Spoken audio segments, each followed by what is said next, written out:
He kōna ipurangi tēnei nā te reo irirangi o Aotearoa. Super scientist Nanogirl is on a mission to show everyone the wonders of science. She's joined by her trusty sidekick, the constantly learning artificial intelligence repository. We call her Claire. Let's cross now to Nanogirl's secret lab. Roar! What are you doing, Nanogirl? I'm making the sound of a dinosaur. Roar! Did you not know that new science has revealed that dinosaurs probably didn't roar? Instead, they made a low-frequency rumble that you would feel in your feet. That reminds me, we had a question about dinosaurs from Eleanor in Wellington. My name is Eleanor. I'm 11 years old. I go to Clyde Key School, and I want to know if we can bring dinosaurs back to life. Oh, what a great dinosaur question. In fact, it's very complicated. I'm going to need an expert to help. Can you fire up the jet vault? The jet vault is charged up and you're ready to go. Awesome! Roar! See you soon, Claire.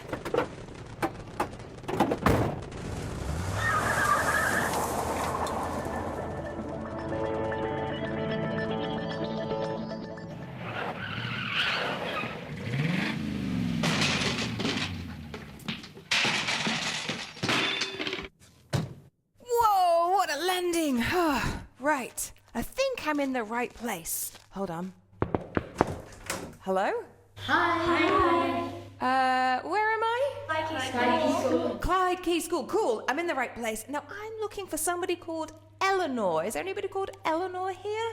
I'm Eleanor. Hi, Eleanor. Did you have a question that you wanted Nanogirl to answer? Yes, I did. What was your question? Can you bring dinosaurs back to life?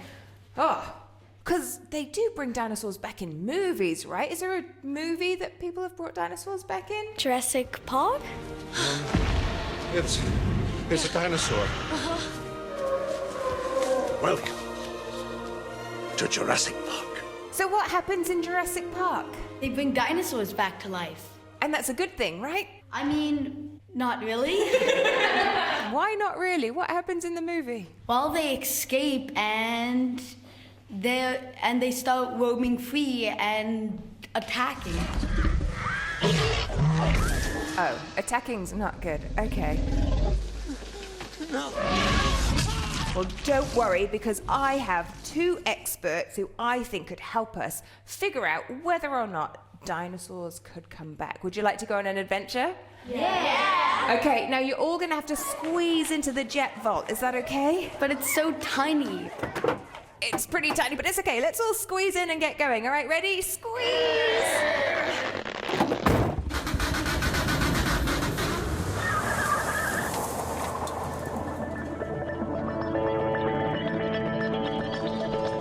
Okay, cool. Hey, look out the window. We should be able to see Tapapa here. Can anybody see Tapapa? It's down there. Yeah, cool. Wow. Cool. Now, it's a bit windy because it's Wellington, so it's going to be a bumpy ride. Just hold on real tight. Here we go. Coming in for a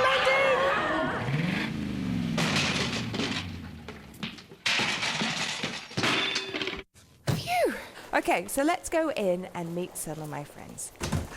Welcome to Te Papa, everyone. My name is Lara Shepherd and I'm a geneticist working here at the museum. And I'm Alan Tennyson and I'm a paleontologist here at Te Papa. A paleontologist? That's a long word. What does that mean, Alan? A paleontologist means someone who studies fossils. Cool. Okay, well, we came here for some help because Eleanor has an amazing question that she would like to ask. Can we bring dinosaurs back to life? Before we answer that, how do we even know that dinosaurs existed? Is it because people have found bones? Yep, absolutely. Yet the only reason that we know there were dinosaurs around is because there are fossil bones. So who knows what a fossil is? A fossil is a part of a dinosaur, kind of like protected by the earth in a rock. It doesn't have to be a dinosaur. A lot of time in cartoons and movies you see a spiral fossil rather than a bone or something. Yeah, so a fossil is any animal or plant that's preserved, basically, turned into rock. How do you turn into rock? Can I turn into rock? Do I just need to lie on the ground for long enough? It's very rare for things to turn into fossils. It's only a tiny, tiny number of things that preserve as fossils. Most of them get eroded away and destroyed, but In very rare occasions, they get buried and preserved. So who wants to go and try and look at some fossils with Alan? Anybody? Yeah! All right, let's head down to the basement.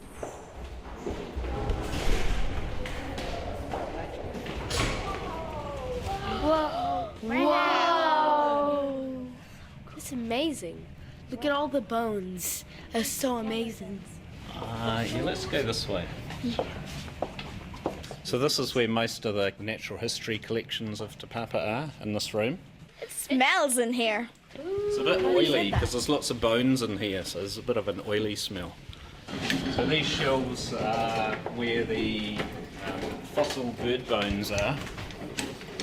So I'm going to find a large moa bone for you to look at. Yep, so that's the biggest leg bone from the biggest kind of moa, from the giant moa. So do you want to see how heavy it is? You can pass it around. Wow. It's pretty heavy. It feels smooth but kind of rough around some places. Oh, wow. It's hard to imagine this has been in an animal. This animal would have stood about 2 metres high just at its back when it was alive.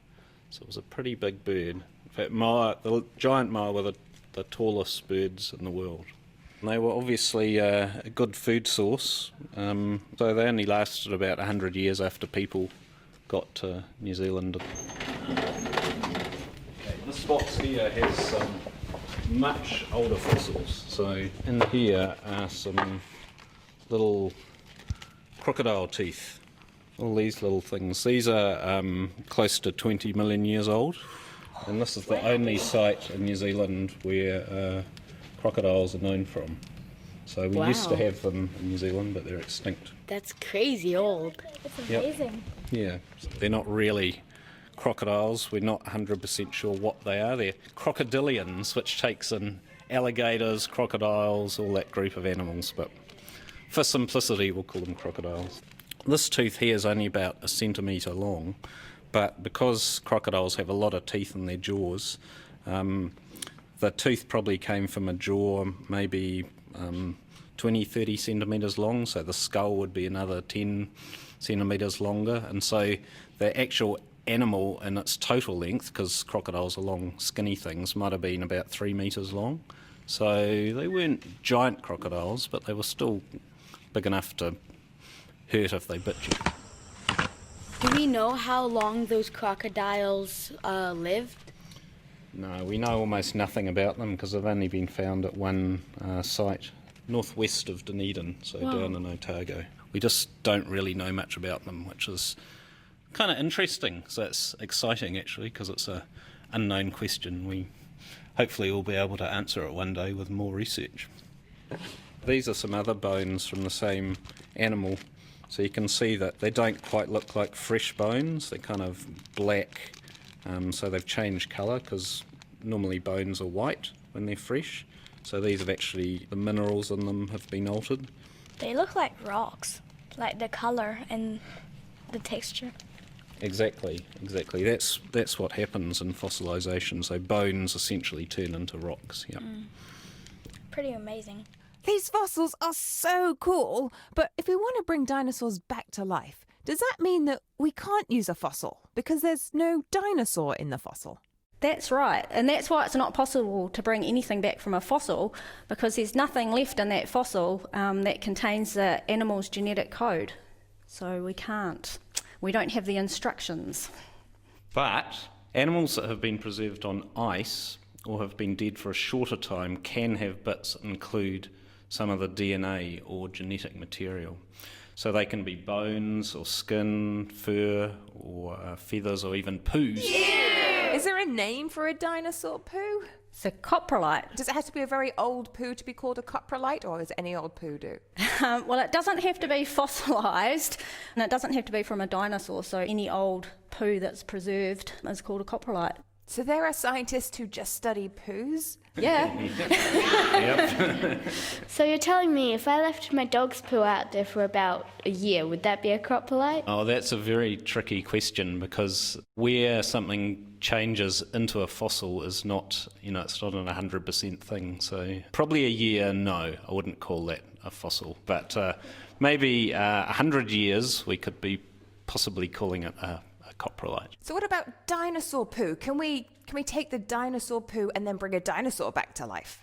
No, unfortunately not. So like the fossil bones, there's no dinosaur DNA left in the fossil dinosaur poo. And we really need that DNA to be able to in theory, make a new animal, bring dinosaurs back to life. So if we can't bring them back to life with poos, and we can't bring them back to life with fossils, Alan, you talked about some dinosaurs being frozen. Can we bring back frozen bits of animal back, or dinosaurs? Yeah, the better preserved they are, the better preserved their DNA is. So something that's frozen or mummified without being changed into rock has a much higher chance of having its DNA preserved. So we can extract DNA from those kinds of creatures that are preserved in that way. Does anybody know what mummified means? It's another type of preserving something, like it came from the Egyptians. They would sprinkle the body with salt and spice. So does that mean to mummify a dinosaur, somebody had to wrap them in bandages and put salt on them, Alan? I don't think there was anyone around to do that then, but something can be mummified just from being dried out. Do we have the science to bring these dinosaurs back? Well, the theory makes sense, but no one has actually been able to do it yet. Just say we did manage to find some dinosaur DNA, then it would be probably very, very broken up into really small pieces, and we'd have to put it all back together like a jigsaw, and there might be bits missing, so we might have to add in DNA from other animals. And just say we did get enough DNA, then we'd have to put it into the egg of another animal, and if it did form a dinosaur, then that dinosaur wouldn't have parents for it to learn how to be a dinosaur, so it might not even behave like a dinosaur. Wouldn't there be some things that's implanted in its DNA to happen, though? Like instinct? Maybe, yep. I guess it would know what to eat and that kind of thing, but maybe it's sort of some of its other behaviour it would have to learn. If the bit that controlled the instinct was missing, we might replace it with, say, a chicken's DNA, and you'd have a giant dinosaur squawking, running around trying to flap its arms, randomly pecking at stuff. Dino chicken. Would we want to bring back dinosaurs if there was a possibility? Well, I think we might not want to bring them back, because even if science did make it possible, there are a lot of things to think about. So where would they live? How would we keep them safe? What would they eat? And what if they got out? Yeah, it's always good to think about the impact that science might have. But what do you think? If there was a dinosaur and we brought it back and it walked down the street, would you be okay with that? I would probably think about what the future for that dinosaur would be. Because, I'm sure there's a lot of people in this world that would pay a lot of money for it, and people would capture it and, sell it. And I don't think that a dinosaur would have a good future. I think that we could bring them back to life, but we could bring back certain types of dinosaurs. So if we brought back a small herbivore, that would be fine, but we could keep it in the hands of someone responsible, like a zoo or the government. Well, it would be good to bring them back to watch them and see what they do, but if they're too close to people, I don't think that's a very good idea. Say if we made one species, like the raptor, if we wanted it to survive, we'd need to at least make 150 of them so they can reproduce. I reckon that's a really good point, because, if you could create one, that's not very fair, is it? Because it would need company, and then what about its whole environment? You have to create a whole environment for it to make it safe and be happy. Do you think maybe we should spend the time and the money looking after some of our own animals that are really rare, like kiwi and kakapo? Because it sounds like bringing back dinosaurs would be a pretty big job. Yeah, that might be a good idea first. So how many of you would bring a dinosaur back now you've heard about the science of whether it's a good idea or not?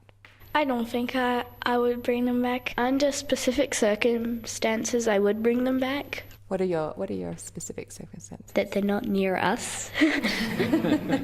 All right, well, Eleanor, I think that might help answer your question. So it seems like the experts say that theoretically we might be able to bring the dinosaurs back, but not until we find enough good DNA, which we haven't found yet. And, well, I'm not sure we'd actually want to.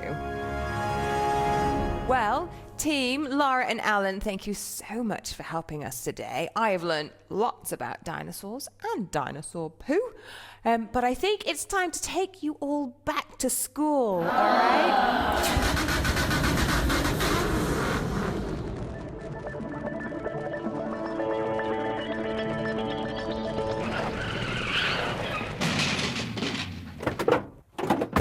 Claire, I'm back. Did you answer Eleanor's question? To be honest, Claire, we opened a whole can of worms. This is an area of science where we're still learning lots and we have to think about the ethics. So did you bring a dinosaur back to life? No, but we saw fossils and I'm heading into the lab to make some of my own.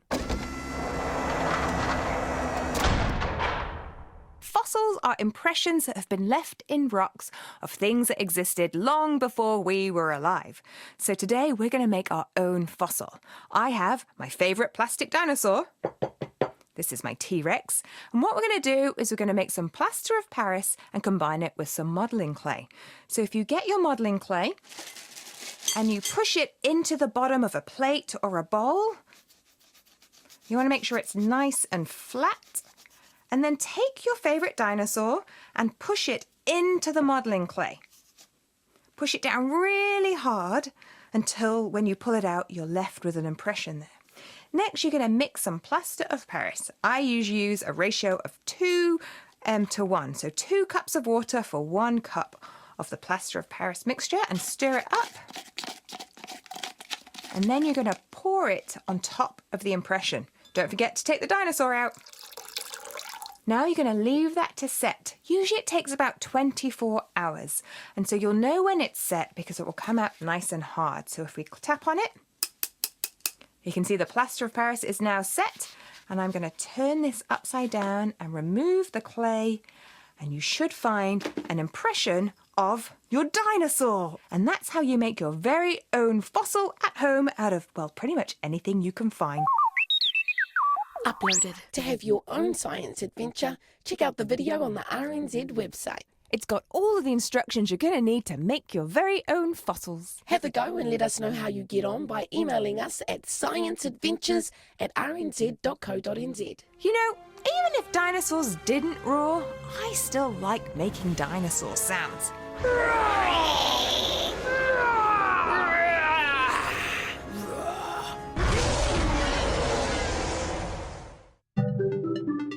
Thanks for listening to Nanogirl's Great Science Adventure. And thanks to Alan Tennyson and Laura Shepherd and everyone at Te Papa for helping us to answer this week's question. And especially to Eleanor and her friends at Clyde Key School. Listen to Nanogirl's Great Science Adventure on Apple Podcasts, iTunes, Spotify, Stitcher, and most other podcast apps. Click on the subscribe button and get every episode straight to your device. You don't want to miss next week's episode when we'll find out whether all bacteria are bad. If you have a great question, you can email us at scienceadventures@rnz.co.nz. And if you've had a go at the experiment, send us a photo of the finished product. This podcast couldn't have been made without Dr. Michelle Dickinson, Sophie Foon, Janet Van, Joe Davis, Crystal Lee Brown, Liz Garton, Anna Tovey, Claire Easton Farrelly, Pinky Fang, and all the incredible RNZ sound engineers, and our executive producer, Tim Watkin. Nanogirl's Great Science Adventures made possible by the New Zealand On Air Innovation Fund.